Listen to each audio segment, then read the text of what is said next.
자, 113페이지 5에서 대리권 남용이 나오죠. 이런 문제입니다. 갑이 을한테요. 예를 들어서 땅을 팔아달라고 매도에 관한 수권을 했어요. 그래서 을이 이제 대리인이 돼가지고 병과 만나서 갑의 땅을 예를 들어서 3억에 매매 계약을 했다. 문제 없죠. 그죠? 매도에 관한 수권이 있으면 팔 수 있잖아요. 그 병이 갑한테 갖다 주라고 3억을 주길래 을이 그 매매 대금을 수령을 했어요. 문제 없죠. 왜요? 매매 대금을 뭐 할 수도 있어요? 수령할 수도 있죠. 근데 이놈이 요 돈 가지고 튀었어요. 그죠? 잠적을 했다. 요거를 어떻게 볼 것이냐 문제예요. 일단 의를 보시면 이렇게 나와 있습니다. 대리권 남용이란 대리인이 외용적 형식적으로는 대리권 범위 내에서 대리를 하기를 하였지만 이게 무슨 말이냐면 유권 대리지만 이런 말이죠. 그죠? 매매 계약할 대리권도 있고 매매 대금할 뭐 수령할 대리권도 있으니까 그것이 실질적으로는 본인을 위한 것이 아니라 자기 또는 제3자 이익을 위한 행위를 한 것을 말한다. 이렇게 나와 있고 예로 나올 때는 돈 갖고 어떻게 도망갔다 이렇게 나오는 거죠. 근데 이제 우리가 항상 머릿속에 잊지 말 것은 이러한 대리권 남용은 기본적으로 뭐라는 얘기예요? 유권 대리라는 점이죠. 그죠? 그죠? 매매 계약할 뭐가 있어요? 대리권 있고 매매 대금은 뭐예요? 수령할 대리권 있고 요 병 상대방이 뭐 할 바는 아니에요? 신경 쓸 바는 아닌 거죠. 따라서 우리 돈 갖고 도망간 것은 갑과 을 문제지 병이 뭐 할 바는 아니에요? 신경 쓸 문제는 아니니까 유권 대리로서 원칙적으로 뭐 한 거예요? 유효한 거예요. 따라서 갑의 입장에서는 을이 돈 갖고 도망갔다 하더라도 병에게 뭘 해줘야 되는 거예요? 이전 등기를 해줘야 되는 거예요. 이게 뭐예요? 원칙이에요. 이해되시죠? 그럼 여기서 문제가 생기죠. 갑은 심각한 피해를 보죠. 그 대신 병은 보호가 되죠. 그럼 역으로 이 병을 보호할 필요가 없을 때까지 갑에게 이러한 불이익을 주는 건 문제가 있는 거죠. 우리 판례가 예외를 인정하고 있어요. 예외. 병을 보호할 필요가 없을 때 언제겠어요? 상대방이 알았거나 알 수 있었을 경우에는 뭐죠? 무효다라고 판시하고 있는 거죠. 그럼 결과적으로 병이 을이 대리권 남용한다는 사실을 알았거나 알 수 있었으면 뭐 해줄 필요가 없어요? 등기해줄 필요가 없다 이렇게 되는 거죠. 다 해석이죠. 그럼 적어놓고 보니까 뭐하고 똑같아요? 진이 아닌 의사표시 똑같죠. 진이 아닌 의사표시는 원칙적으로 어떻게 유효하지만 상대방이 알았거나 알 수 있었으면 어떻게 무효잖아요. 교재 보시면 이 학설과 판례 가지고 이를 107조 제1항 단서 유초 적용설 107조가 뭐예요? 진이 아닌 의사표시거든요. 따라서 요 대리권 남용에 대해서는 진이 아닌 의사표시가 하나 민법 규정을 뭐 하고 있습니까? 유초 적용하고 있습니다. 따라서 원칙적으로 뭐예요? 유효하고 상대방이 알았거나 알 수 있었으면 무효고요. 하단에 있는 2번 신호칙설은 읽어볼 필요도 없는 거예요. 학설은 가치가 없는 겁니다. 그죠? 자 이렇게 되는 이유는 뭐라고요? 대리권 남용은 기본적으로 뭐예요? 유권이라는 거 잊지 마세요. 그죠? 그러니까 이 대리권 남용을 이해하실 때 자꾸 이거를 무권 대리처럼 이해하시면 이게 또 이상해져요. 그죠? 그죠? 다시 말씀드릴게요. 매매 계약할 대리권도 있고 매매 대금을 수령할 대리권도 있으니까 기본적으로 뭐예요? 유권 대리다. 다만 상대방이 알았거나 알 수 있었다면 굳이 상대방을 보호할 필요가 없으니까 무효다. 그래서 진이 아닌 의사표현한 민법 규정을 유초 적용해서 해결하고 있다. 이게 뭐죠? 결론입니다. 그다음 넘겨보시면 이제 대리권의 소멸이 나와요. 자, 일반적 소멸사유, 공통된 소멸사유 해가지고 127조가 나와요. 1. 부원인이 사망하면 대리권은 소멸합니다. 2. 대리인의 사망, 성년후견 개시 또는 파산하면 대리권은 뭐가 돼요? 소멸됩니다. 자, 여기서 시험에 잘 나오는데 한번 생각해보면 일단 성년후견의 개시가 되면 대리권이 뭐가 돼요? 소멸되죠? 그죠? 그러면 대리인이 피성년후견이 되면 대리권이 뭐가 된다는 얘기예요? 소멸된다는 얘기잖아요? 이상하죠? 아까 제가 우리 민법 117조가 제한능력자도 대리인이 될 수 있다고 분명히 말씀드렸잖아요. 그죠? 그러면 117조와 지금 보고 있는 127조는 충돌되고 있는 거죠. 그럼 어떻게 해결하냐? 이렇게 해결해요. 처음부터 피성년 후견인 경우에는 대리인이 되는 게 가능해요. 다만 원래는 피성년 후견인이 아니었던 사람이 나중에 대리인이 된 후에 피성년 후견이 되면 있던 대리권은 뭐예요? 소멸된다는 게 우리 판례 입장이에요. 이해되시나요? 따라서 피성년 후견인 대리인 될 수 있습니다. 다만 대리인이 된 후에 피성년 후견이 되면 대리권은 뭐하게 돼요? 소멸되게 됩니다. 이해되시죠? 그 다음에 또 파산이에요. 파산하면 대리권이 뭐가 돼요? 소멸되죠. 그죠? 왜 그럴까요? 파산 제도에 대해서 좀 설명을 드리면 파산은 경제적 사망 선고입니다. 그러니까 파산은 쉽게 말하면 경제적으로 죽은 사람 취급을 해요. 이런 거거든요. 예를 들어서 갑이라는 사람의 재산이 예를 들어서 10억이다. 근데 빚이 채무가 예를 들어서 18억이다. 이렇게 재산보다 채무가 더 많다 그래서 무조건 파산 선고해 주나요? 그건 아니에요. 이런 상태에서 이 갑에게 변제할 능력이 없다라고 평가되면 이 사람은 뭐 하게 돼요? 파산 선고를 내리게 되고, 파산 선고가 내려지면 경제적인 사망입니다. 따라서 파산 선고가 내려지면 이 갑은 마치 죽은 사람 취급을 해요. 죽은 사람처럼 일단 모든 재산을 싹 뭐예요? 정리를 해가지고 빚을 갚아요. 무슨 아시겠어요? 모자르죠? 모자른 돈을 안 갚아도 돼요. 왜 그런 거예요? 죽었으니까. 그리고 경제적으로 죽었기 때문에 이 사람은 경제 활동도 금지가 돼요. 그래서 대리권이 뭐 하는 거예요? 소멸되는 거예요. 무슨 아시겠습니까? 그래서 아마 여러분들 중개사법 나중에 배우시면 아무리 공인중개사 시험에 합격하더라도 파산 선고 받은 사람은 중개업자로서 등록을 못해요. 왜 그러냐면 경제적으로 죽은 사람이기 때문에 뭐가 금지가 되어 있어요? 경제 활동이 금지되기 때문에. 공무원도 못 됩니다. 취업도 어쨌든 못하게 돼 있어요. 그죠? 그래서 우리가 파산에 대해서 요새 최근 들어서 좀 너무 쉽게 생각하는 경향이 있는데 신중하셔야 되고요. 신중하셔야 되고 일단 경제적으로 뭐가 된다고요? 사망한 사람처럼 취급된다는 항상 뭐 하셔야 돼요? 조심하셔야 되고 그래서 대리권이 뭐 하게 돼요? 소멸되게 되는 거죠. 이건 나중에 암기해야 될 문제고 중요한 게 있습니다. 자책 하단에 보시면 양가를 입원해가지고 임의 대리권의 투기한 소멸에 의해서 128조가 나와요. 자 읽어볼게요. 법률 행위에 의하여 수여된 대리권. 이게 뭐예요? 임의 대리권이죠. 여기서 말하는 법률 행위는 뭐죠? 수권 행위를 말할 테니까 임의 대리권인데 전조의 경우에 그 원인된 법률관계의 종료에 의하여 소멸한다. 그럼 여기서 원인된 법률관계의 종료가 뭘까요? 원인된 법률관계의 종료. 쉽게 말하면 임무 완수예요. 이 얘기입니다. 땅 사라고 대리권을 줬어요. 땅 사면 임의 대리권은 뭐가 돼요? 소멸된다. 당연하죠. 저당권 설정하라고 뭘 줬어요? 대리권 줬어요. 저당권 설정하면 임의 대리권은 뭐가 돼요? 소멸된다. 당연한 얘기죠. 그래서 임의 대리권은 법정 대리권과 달리 시킨 일 하면 임무를 완수하면 대리권이 뭐 하게 돼요? 소멸되게 돼요. 따라서 이것 때문에 임의 대리는 취소할 수 없고 해제할 수가 없는 겁니다. 아까 우리가 대리인이 할 수 없는 것 중에서 처분행위 못했죠. 대금을 일부든 전부든 면제를 못했죠. 또 취소할 수도 없고 뭐 할 수도 없어요. 해제할 수도 없다 그랬죠. 왜요? 임무를 완수하면 임의 대리권은 뭐 하기 때문에 소멸되기 때문에. 자 이런 얘기예요. 제가요. 누가 저한테 땅 좀 팔아주세요. 대리권 줬어요. 제가 그래서 뭐죠? 임의 대리죠. 그죠? 근데 땅을 팔았는데 나중에 보니까 제가 사기당했다는 사실을 깨달았어요. 그래도 저는 제가 한 매매 계약을 사기를 이유로 취소할 수는 없는 거예요. 왜요? 땅 팔면 저의 대리권 이미 뭐가 됐어요? 소멸됐으니까. 이해되시죠? 그죠? 또 해제를 언제 하냐면 채무불 이행이 있으면 해제하는 거거든요. 이런 얘기입니다. 땅 팔라고 저에게 대리권 줬거든요. 땅 팔았어요. 팔고 나서 나중에 보니까 이 그지 같은 놈이 매매 대금을 제대로 안 준대요. 그래도 계약을 뭐 할 수 없어요? 해제할 수 없어요. 왜요? 땅 파는 순간 저의 대리권은 뭐가 됐기 때문에 소멸됐기 때문에. 이해되시죠? 아주 시험에 잘 나와. 그래서 우리가 임의 대리는 시킨 일을 하면 임무를 완수하면 대리권이 뭐가 됩니까? 소멸됩니다. 따라서 임의 대리는 계약을 취소할 수도 없고 뭐 할 수도 없는 거죠? 해제할 수도 없다는 거 꼭 이해하시고 기억해 두셔야 되고요. 그 다음 우측에 수권행위를 처리하면 뭐죠? 대리권이 소멸될 테고 3번 법정 대리권의 투기한 소멸 원인은 시험 범위가 아니니까 의미가 없고요. 소멸 요건 한번 보시면 되겠죠? 확인 문제 풀어볼까요? 확인 문제. 대리에 관한 설명 중 옳은 것은 1번 대리인이 여럿일 때에는 법률 또는 수권행위 달리 정하지 않는 한 공동으로 본인을 대리한다. X. 대리가 여러 명이면 아까 말씀드렸죠? 각자 대리가 원칙이죠. 2번 갑이 제한 능증 을과 위임 계약을 체결하고 을을 대리인으로 선임한 경우 을의 제한 능력을 이뤄 위임 계약을 취소할 수 있으나 대리행위는 취소할 수는 없다. 맞나요? 한번 생각해볼까요? 이거 좀 어려울 수가 있는데 아까 했던 겁니다. 갑이 을에게 수권행위를 했어요. 근데 문제가 을이 뭐라고요? 제한 능력자네요. 이 제한 능력을 이뤄 수권행위를 취소할 수 있어요? 없어요? 뭘 그런가 싶어요? 자, 대리권을 주는 수권행위는 일방적으로 하는 단독행위죠. 그 말은 우리 암짓 안 한 거죠.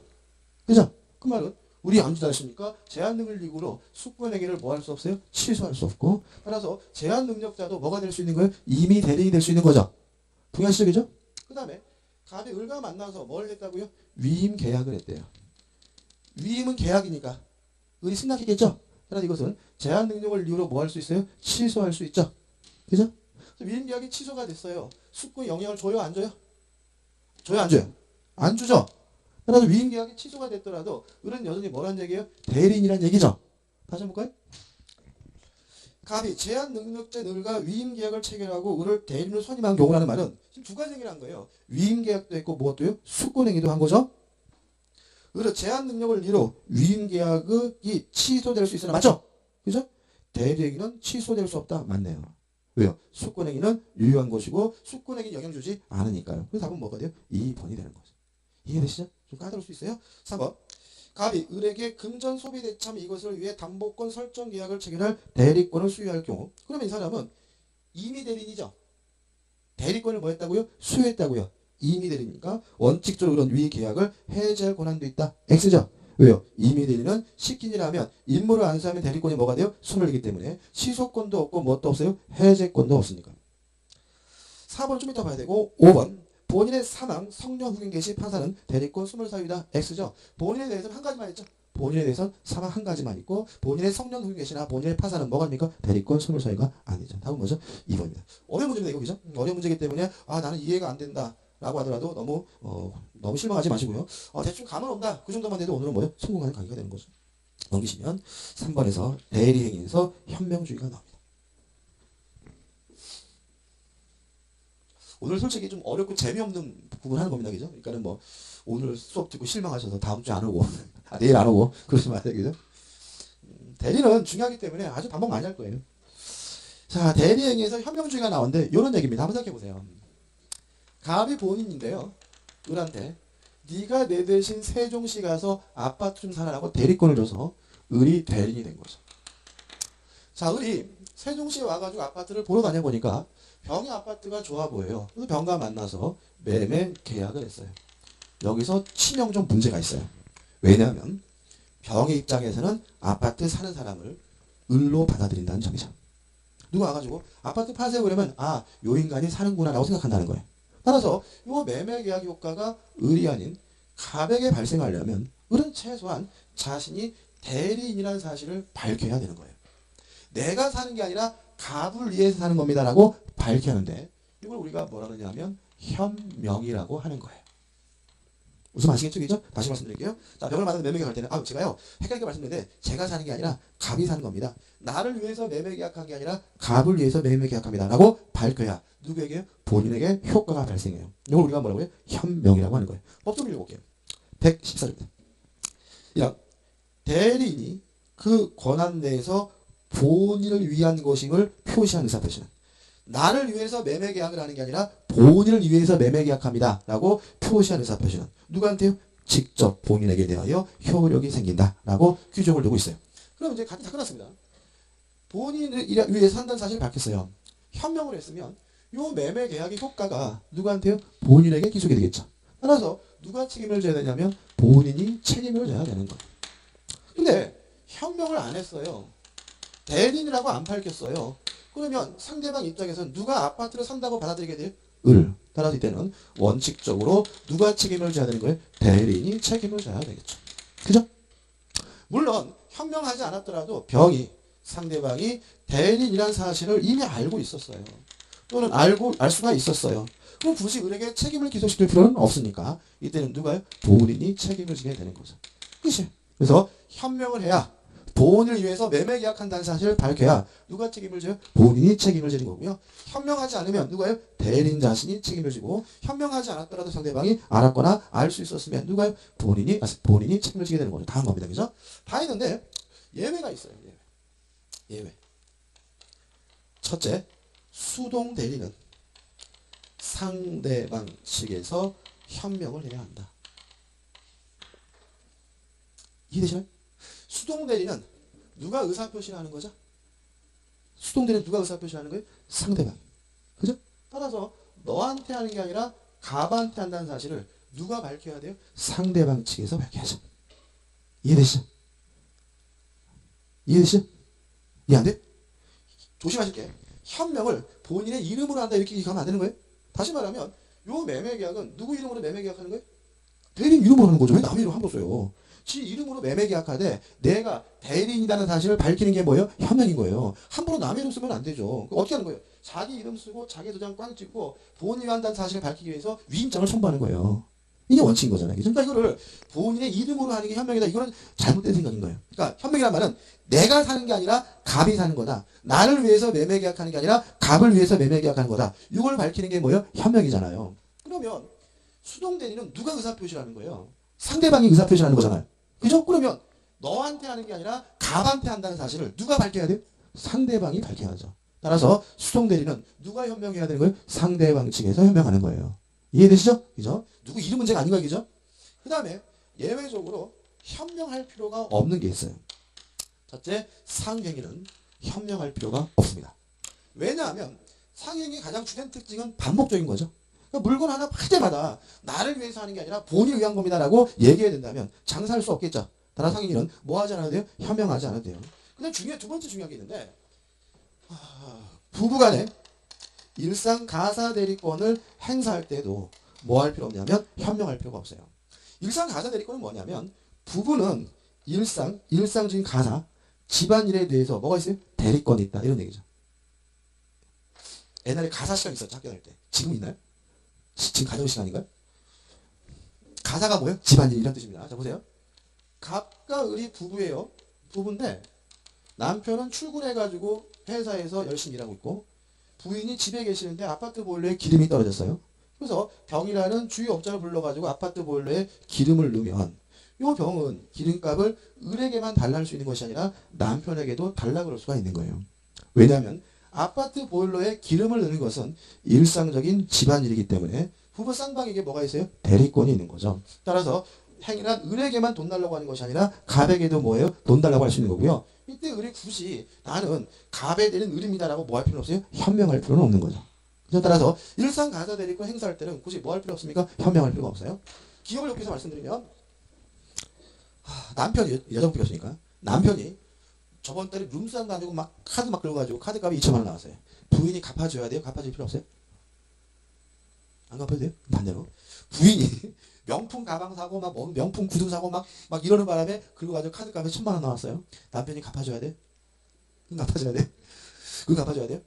둘 다 갚아줄 필요 없는 거죠. 왜냐하면 일상 가사 대리권이라는 말 속에서 일상적인 집안일에 대해서만 대리권이 있는 거예요.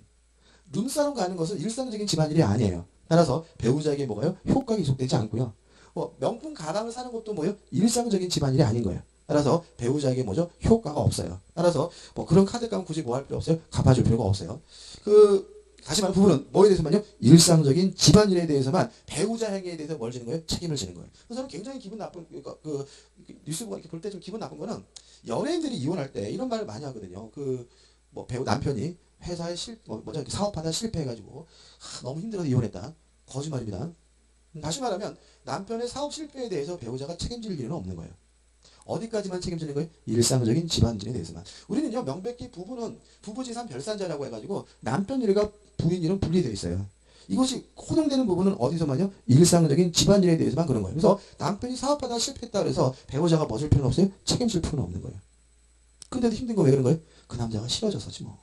그죠? 전 요새 꼴보기 싫은 인간 김구라 나와가지고 맨날 그러잖아요. 그죠? 부인이 빚을 많이 지고 어쩌가지고 지가 왜 돈 갚아주는데? 지가 돈 갚아줄 일 없는 거예요. 그죠? 무슨 아시겠어요? 부인이 빚이 많든 부인이 보증을 많이 쓰든 지가 갚을 빚은 아닌 거예요. 부부지산 별산자라니까요. 일상적인 집안일이 아니잖아요. 그리고 지가 그동안 부인 빚을 갚은 거예요? 지 빚을 갚은 거예요? 집이 갚은 거예요. 제가 가면 되고 그러니까 지도 보증 줬더만 뭐. 다시 말하면 이 자식이 나와가지고 부인 코스프레야 나가 와이프 빚 갚아주느라고 힘들고 뭔 개소리 집이 갚느라고 힘든 것 뿐이에요. 그리고 나서 어떻게 해요? 이혼했잖아요. 왜 이혼했겠어요? 와이프가 싫어져서지.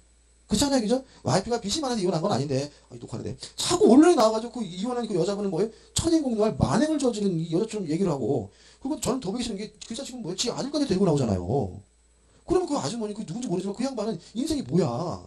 삶을 그렇게 사람을 망가뜨릴 수가 있어 나와가지고. 그러니까 지 이혼한 건 지 개인적인 일인 거고 나와서 할 얘기도 아닌 거고 나오더라도 최소한 뭐예요? 전 부인에 대한 뭐예요? 존중을 해줘야지. 지 아들까지 데리고 나오면서 TV에 나오면서 어떻게 지 와이프는 그 애엄마는 완전히 그냥 이상한 사람을 만들었잖아요. 그래서 가끔 그분은 왜 자살 안 하지? 이런 생각이 들 때가 있어요. 그잖아요. 그죠? 지금 상황에 그 인간 얘기 들으면 그 여자분은 완전 인격살인 됐잖아요.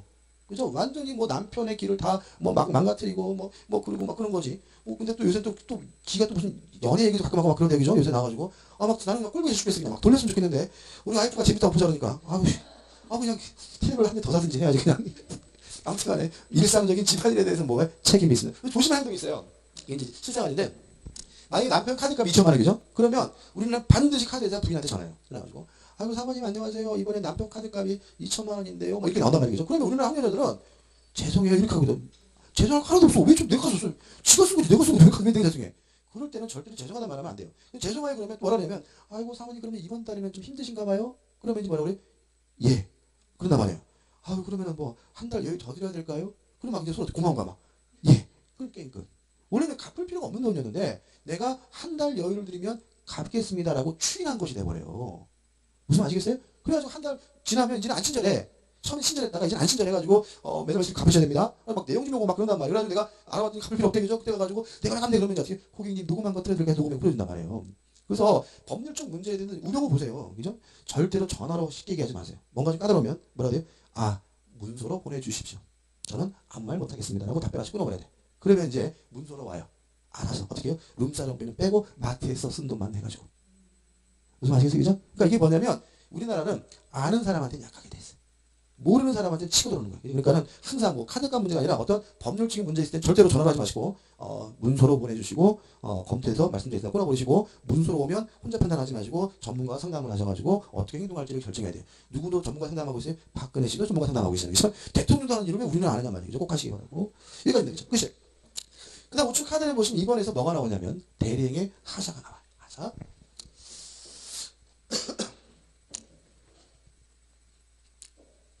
그 박근혜 씨는 그렇지만 그 전에 노무현 대통령도 탄핵 소추 당하셨잖아요, 그죠? 그때도 변호사 선임하셨죠, 그죠? 근데 가만 보면 노무현 대통령의 전직이 판사시죠, 판사셨고 그 다음에 인권 변호사셨고 그러면 누구보다도 법에 대해 잘 아시죠? 그래도 누굴 선임해요? 변호사를 선임하는 거죠. 무슨 말 아시겠어요? 다시 말하면 혼자 판단하는 거 아니에요, 항상? 왜 그러냐면은 이게 내 일이면 달라져요. 아무리 내가 뭐 전문가고 그렇다 하더라도 내 자기 일이면 달라지기 때문에 반드시 누구하고 상의해봐야 돼요? 전문가와 상의해봐야 되는 거죠. 그래서 개인 능력까지 판단하지 마시고 어떤 문서적 분쟁이 있으면 꼭 누구하고요? 전문가. 아까 돈 아까 하지 마세요. 그죠? 변호사든 누구든 같이 의지해서 하시는 게 좋아요. 자, 우측에 이제 대리인의 하자인데 이걸 이해하기 위해서 다시 이제 대리인의 개념을 생각해 보자고요. 대리인이란 스스로 의사를 결정하고요. 결정된 의사를 표시함으로써 타인을 위하여 법률 행위를 해주는 사람이 누구죠? 대리인이다. 그럼 끝났어요. 의사결정은 누가 하는 거예요? 대리인이. 따라서 의사결정 과정에 하자가 있었는지 없었는지 여부는 누구만요? 대리인만 가지고 따지는 거예요. 사기 당했는지도 누구만요? 대리인만 가지고 따지는 거고 사기 쳤는지도 누구만요? 대리인만을 가지고 따지는 거예요. 그래서 우리가 아까 사기친 놈이 대리인이면 본인이 알든 모르든 상관없이 뭐 할 수 있어요? 취소할 수 있다. 이런 말이 나왔거든요. 왜냐하면 사기 쳤는지 안 쳤는지는 누구만 가지고 따지는 거예요? 대리만 가지고 따지는 거니까. 왜요? 대리는 단순히 일해주는 사람이 아니라 스스로 뭐 하는 사람이요? 의사를 결정하는 사람이니까. 이해되시죠? 그죠? 그럼 보세요. 자, 갑이 본인이고 을이 대리인인데 병과 만나서 매매계약할 때 병이 갑에게 사기를 쳤어요. 요 사기당했다는 이유로 요 매매계약을 취소할 수 있다는 얘기예요? 없다는 얘기예요? 없다. 왜요? 의사결정은 본인이 하는 게 아니라 누가요? 대리인이 하는 거니까. 이것도 은근히 잘 나오는 질문이니까 항상 잊지 마시고요.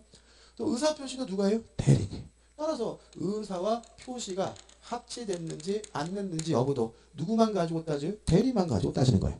따라서 요 매매계약이 통정 허위표시래요. 진위한 의사표시래요. 누구만 가지고 따져요? 대리인만. 얘가 그 사실을 알았는지 몰랐는지 뭐 하잖아요? 고려하지 않아요. 왜요? 의사표시도 누가 하는 거예요? 대리인이 하는 거니까요. 또 법률행위도 누가 하는 거죠? 대리인이 하는 것이니까 선인지 악인지 여부 누구만 가지고요? 대리인만을 가지고 따지는 거예요. 과실이 있었는지 없었는지 여부도 누구만요? 대리인만을 가지고 따지는 거예요. 따라서 예를 들어서 을과 병이 만나서 매매계약을 하는데 을은 선이었고요. 병은 악이에요. 그럼 얘네는 선이에요? 악이에요? 얘는 선이 악이에요? 질문이 뭔지 모르겠어요? 예를 들어가지고 자전거 매매 계약을 하는데 이 자전거가 고장난 상태거든요. 고장난 자전거인데 을은 병과 자전거 매매 계약하면서 고장난 사실을 몰랐어요. 근데 갑은 고장난 자전거인지 알았어요. 그러면 선이 악이에요?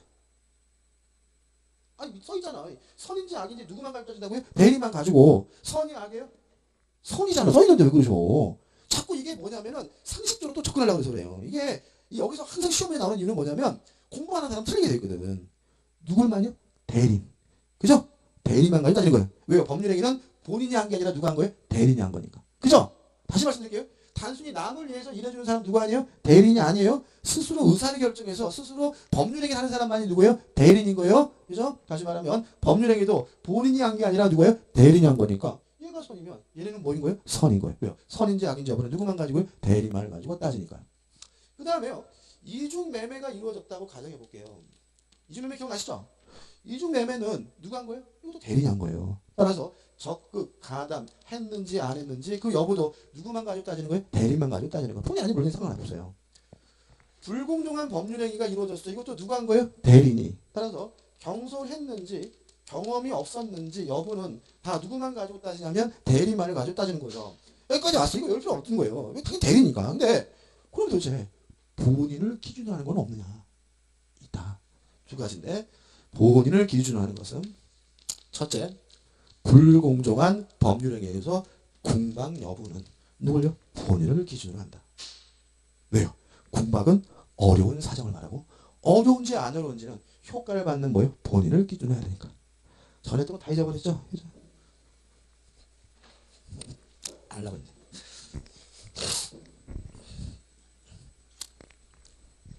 이 불공정한 법률행위에 대해서 우리나라의 판례가 많을까요? 적을까요? 많아요. 전에 제가 교통사고 얘기했죠? 교통사고 얘기했네? 했죠? 했죠? 이낙연 얘기했죠?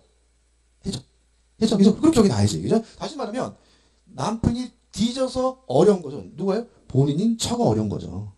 그죠? 따라서 어려운지 안 어려운지 누굴요? 본인을 기준하는 거죠. 그 다음에 차고에 관한 의사표시에서 중요 부분인지 여부도 본인을 기준으로 해요. 기억나시나요? 중요 부분은 경제적 불이익에서의 중요 부분인데 그 매매 계약이 불이익한지 아닌지는 뭐에 관한 문제예요? 효과에 관한 문제예요. 따라서 두 가지만 본인이에요. 나머지 모든 것들은 다 누구 말을요? 대리인말을 가지고 따지는 거예요. 이해되시죠? 이게 간단한데 맨날 틀려. 맨날 틀리는 이유는 뭐예요? 자꾸 상식적으로 접근하니까 그래요. 그죠? 다시 말씀드릴게요. 이거 기억할 것 같아요. 불공정한 법률에서 공방, 착오에 있어서 중요 부분만 누굴 기준으로 해요? 본인. 두 가지를 제한 나머지 모든 것들은 누구만 가지고 따집니까? 대리만 가지고 따집니다. 이게 원칙입니다. 넘겨보시면 118페이지 중간에 뭐가 나오냐면 예외가 나오는데 예외는 안 할 거예요. 예외는 안 하는 이유는 뭐냐면 예외를 그걸 원칙인 줄 알고 자꾸 착각하시니까. 그러니까 이거는 몰라도 되는 거예요. 예외는. 그러니까 뭐가 중요한 거예요? 원칙. 그죠? 그래서 궁박과 중요 부분만 본인. 그것을 제외한 나머지 모든 것들은 누굴요? 대리를 기준한다. 끝. 그다음 우측에 보시면 대리인의 능력이 나옵니다. 117조가 나오죠. 그래서 우측 상단에 뭐라 나있습니까? 대리인은 행위 능력자임을 요하지 아니한다. 따라서 제한 능력자도 뭐가 될 수 있어요? 대리인이 될 수 있다 말씀드렸죠. 근데 뭐 대리인에게 반드시 필요한 능력은 있어요. 의사 능력은 필요해요. 왜요? 대리는 의사를 결정해주는 사람이니까. 의사를 결정해주는 사람이니까 의사 결정할 수 있는 능력 뭐가 필요해요? 의사 능력은 필요하다. 그래서 교재에 쓰기 전에 나오는데 일단 대리는 뭐에 필요했습니까? 제한 능력자라도 뭐가 될 수 있어요? 대리인이 될 수 있다. 그 한 말이 끝나고요. 다만 뭐는 있어야 돼요? 의사 능력은 있어야 된다. 끝입니다. 넘겨보시면 4번 대리인 효과 누구에게 기속됩니까? 본인에게 그 효과가 기속됩니다. 나머지 것들은 큰 의미 없고 그 다음에 우측에 보시면 이제 5번에서 뭐가 나오죠? 복대리가 나와요. 복대리. 오늘 복대리까지 해야 되는데 일단 이런 문제입니다. 갑이 본인이고요.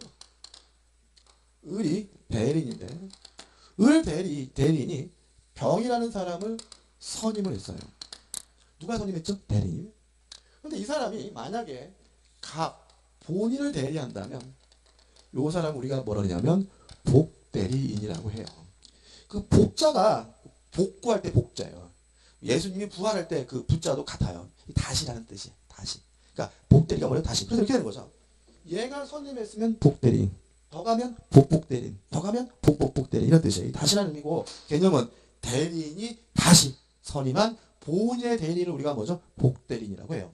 근데 이렇게만 하면은 뭐 모르는 말은 없지만 피부를 못 느끼시더라고요. 예를 들어 볼게요. 이런 문제입니다. 갑이 미성년자인데 술 처먹고 싸움박질해서 유치장에 들어갔어요. 을 친권자 대리인이죠. 거짓 대리인이죠. 자식이 아니다 왼수다라고 하면서도 유치장에 갇혀있는 아들 내미를 빼내기 위해서 병이라는 변호사를 선임했어요. 누가 선임한 거죠? 대리인이. 물론 이 사람은 얘를 대리하는 것이 아니라 본인 미성년자를 대리하고 미성년자는 변론하겠죠. 그럼 이 사람은 대리인이 선임했지만 누구를 대리해요? 본인을 대리하니까 이 변호사가 뭐가 되는 거예요? 복대리인이 되는 거예요. 감 잡히시죠? 의외로 흔합니다. 우리 팔도 이런 거 있어요. 미성년자인데 자신이 소유하고 있는 토지가 미등기 토지였어요. 다시 말하면 친권자가 갑의 재산을 관리하다가 미등기 토지를 알게 돼서 이 토지를 등기하기 위해서 법무사를 선임했어요. 물론 이 법무사가 서류를 준비해서 등기를 하게 되면 등기 명의를 취득하는 것은 을이 아니라 누구예요? 갑일 테니까 이 사람도 대리인이 선임했지만 누구를 대리하는 사람이죠? 본인을 대리하는 사람이니까 뭐가 돼요? 복대리인이 되는 거예요. 이해되시죠? 그죠? 그래서 교재 보시면 의해가지고 1번 복대리인이란 누가요? 대리인이 자기의 대리권 범위에 대해 자신의 이름을 선임한 누구의 대리입니까? 본인의 대리인 거죠. 2번 복 개념이고 3번 복임행위는 대리행위가 아니라는 말은 대리인이 스스로 뭐 했다는 얘기예요? 선임했다는 얘기고 3번 4번 복대리는 누구 대리입니까? 본인의 대리인이죠. 그래서 1, 2, 3번 합치면 뭐예요? 대리인이 선임했지만 누구를 대리하는 사람이에요? 본인을 대리하는 사람이 뭐죠? 복대리이다. 5번 대리인의 대리권은 뭐 되잖아요? 소멸하 전다. 이게 무슨 말이냐면 병이 선임됐다 그래서 을의 대리권이 뭐 될 일은 없어요? 소멸될 일은 없다 이런 얘기죠. 솔직히 병의 대리권은 을로부터 비롯됐기 때문에 을의 대리권이 소멸하면 병의 대리권도 자동으로 뭐예요? 소멸돼요. 무슨 아시겠죠? 그죠? 그럴 일은 있지만 복대 선임에 따라서 대리인의 대리권 소멸되는 것은 아니고요. 6번 복대리권의 범위 무슨 말이겠습니까? 얘보다 작아야 한다. 그죠? 왜냐하면 병은 누가 선임했어요? 을. 그러니까 배보다 배꼽이 크면 안 되니까 대리인의 대리권보다 반드시 어떻게 해요? 작아야 되고요. 7번 얘는 친권자죠? 법정 대리인이죠? 그렇지만 얘네는 다 뭐예요? 선임, 수권인가 있으니까 뭐예요? 임의 대리인. 다시 말하면 복대리인은 이런 개념적으로 뭐가 존재할 수밖에 없어요? 수권인가 존재할 수가 밖에 없으니까 항상 뭐가 돼요? 임의 대리인이다 이런 말이고 2번 대리인의 복임권과 책임행을 넘겨보시면 내용이 나오는데 간단하게 정리할 겁니다. 이것도 좀 복잡한데 그냥 들으시면 돼요. 일단은 자 보시면 을이 임의 대리인이에요. 임의 대리인은 원칙적으로 복대리인을 선임할 수가 없어요. 복임권이 없어요. 그래서 제가 예를 뭘 들었냐면 친권자, 법정 대리인 예를 든 거예요. 왜 그러냐면 이런 얘기죠. 감히 을한테 네가 내 대신 세종시 가가지고 아파트 좀 사라라고 대리권 줬더니 가기 싫다고 뭐 다른 사람 보낸다면 누가요? 본인이 피해를 줄 수가 있기 때문에 원칙적으로 복대리인을 뭐 할 수 없는 거예요? 선임할 수가 없는 거예요. 예를 들어 수 있죠. 본인으로부터 승낙을 얻으면 뭐죠? 가능하다. 그죠? 아니면 교통사고 나겠다, 병이 났다, 부득이한 사유가 존재하면 그때는 뭐예요? 가능하다. 정리해보면 임의 대리는 본인의 승낙이 있거나 부득이한 사유가 존재하는 경우를 제외하고는 원칙적으로 복대를 뭐하지 못해요? 선임하지 못한다. 두 번째 책임이 돼. 선임 잘 해야 돼요. 만약에 선임을 잘못해서 병이 갑에게 피해를 끼쳤다면 을은 갑에게 책임을 져야 돼요. 다시 말하면 선임에 대해서 과실이 있다면 을은 갑에게 책임을 지는 거죠. 선임만 잘하면 끝나느냐? 아니에요. 감독도 잘 해야 돼요. 만약에 감독을 제대로 못해서 병이 갑에게 손해를 끼쳤다면 그때는 먼저 책임을 져야 돼요. 다시 말하면 선임 감독에 대해서 과실이 있으면 을은 갑에게 책임을 지는 것이 뭐예요? 원칙입니다. 오늘 여기까지 이렇게 기억하시면 돼요. 그 다음에 만약에 을이 법정 대리인이라면 친권자 후견인이라면 자유롭게 복대리인을 선임할 수 있다. 복임권이 있어요. 다만 책임은 강화돼 가지고 무과실 책임을 부담하게 됩니다. 무슨 말이냐면 자유롭게 복대리인을 선임할 수 있는 대신 병이 갑에게 피해를 끼쳤다면 을은 자신에게 아무런 과실이 없더라도 을은 갑에게 뭘 져야 돼요? 책임을 져야 된다는 얘기예요. 근데 항상 무과실 책임이냐? 아니에요. 이 무과실 책임이 과실 책임으로 전환되는 경우가 있어요. 언제냐면 부득이한 사유가 존재하는 경우죠. 다시 말씀드리면 친권자나 후견인과 같은 법정 대리는 자유롭게 복대리인 선임할 수 있는 책임은 뭐예요? 무과실 책임인데 무과실 책임이 과실 책임으로 뭐예요? 전환될 수 있다. 언제죠? 부득이한 사유가 존재할 때요. 자, 변호사가요 잘못해가지고 갑에게 손해를 끼쳤어요. 그러면 을은 갑에게 책임을 지게 되는데 요때 요 책임은 무과실 책임일까요? 과실 책임일까요? 만약에 법정 대리인이죠. 신고자니까. 그럼 뭐예요? 무과실 책임인가요? 만약에 유치장에 갇힌 아들을 꺼내기 위해서 변호사를 선임한 것이 부득이한 것으로 판단된다면 이거는 무과실 책임이 아니라 과실 책임이겠죠. 과실 책임이요? 무과실 책임이요? 과실 책임이죠. 왜요? 유치장에 갇힌 아들을 꺼내기 위해서 변호사 선임한 것은 뭐예요? 부득이한 거니까요. 그죠? 이해되시죠? 법무사가 실수하는 바람에 갑에게 손해를 끼쳤어요. 을인 갑에게 책임을 질 텐데 무과실 책임이에요? 과실 책임이에요? 과실 책임이죠. 왜요? 미등기 토지를 등기하는 것은 명백히 뭐예요? 부득이한 거니까요. 그죠? 이해되시죠? 이 정도까지 좀 이해하시면 돼요. 좀 복잡한가요? 어려운 건 아닙니다. 나중에 다시 극복하세요. 그래서 끝났고 우측 하단에 보시면 복대리의 3명 관계에서 1번 본인과 복대리인과 관계 한마디로 줄 수 있습니다. 복대리는 누구의 대리인이냐면 본인의 대리입니다. 넘기셔가지고 2번 복대리인과의 상대방과의 관계. 어차피 얘는 대리인이 선임했다는 점에서는 특색이 있지만 누구의 대리인이죠? 본인의 대리인이니까 본 대리인과 똑같은 권리와 의무를 갖게 되고요. 3번 대리인과 복대리인과의 관계 아까 했던 겁니다. 복대리권은 대리인의 대리권으로부터 비롯됐기 때문에 반드시 작아야 되고요. 대리권이 소멸하게 되면 복대리권도 자동으로 뭐가 돼요? 소멸되게 된다. 그 다음에 5번 복대리권 소멸은 읽어보시면 될 것 같고 확인 문제 풀고 오늘 강의 끝날 건데 확인 문제 보시면 복대리에 관한 설명으로 타당하지 않고 1번 법정 대리는 부득이한 사유가 없어도 복대리인을 선임할 수 있다. 오, 왜요? 법정 대리는 뭐가 있어요? 복인권이 있으니까. 2번 법정 대리는 복대리인을 선임한 때는 선임 감독상의 과실이 없어도 언제나 책임을 진다. X죠. 언제나는 아니죠.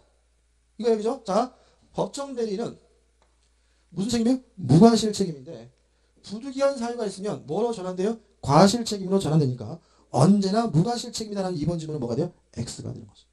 3번 임의 대리는 본인의 허락이나 부득이한 사유가 있어야 복대리는 선임할 수 있다. 맞는 질문이고요. 4번 복대리는 대리인과 동일한 권리 의무를 지고 5번 복대리는 대리인의 대리인이 아니라 누구의 대리인이죠? 본인의 대리인이다. 맞죠?